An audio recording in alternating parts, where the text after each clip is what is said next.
for me, but for the country in a lot of ways. And as I said, the filter changed.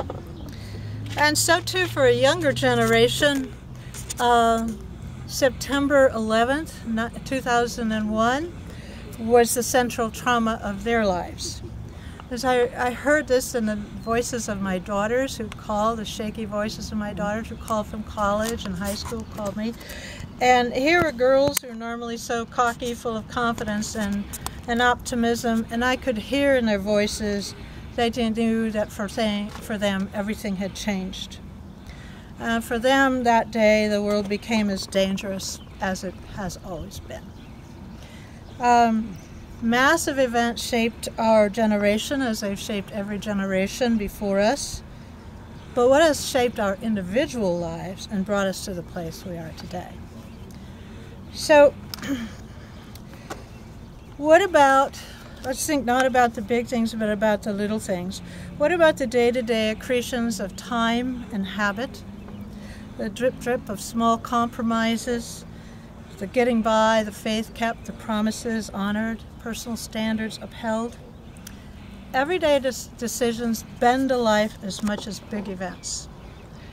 David Brooks, the syndicated columnist, noted earlier this spring in a column the same thing when he noted that, quote, the big decisions turn out to have much less impact on a life as a whole than the myriad of small, seemingly insignificant ones. Everywhere there are tiny, seemingly inconsequential circumstances that, if explored, provide meaning and chances to be generous and kind. Spiritual and emotional growth happens in microscopic increments. Close quote.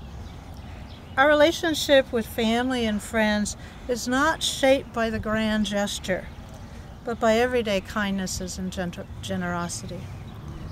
Looking back on that day in this place in 1965, we stood poised to enter a world explosive with change. We were a brash generation. We thought in big terms, big events, big ambitions. And now we look back over our lives and understand that who we have become is not necessarily the product of the big stuff. We have gained distance and perspective, the beginning of wisdom. Whatever and whoever we are now, and going forward, is of our own building.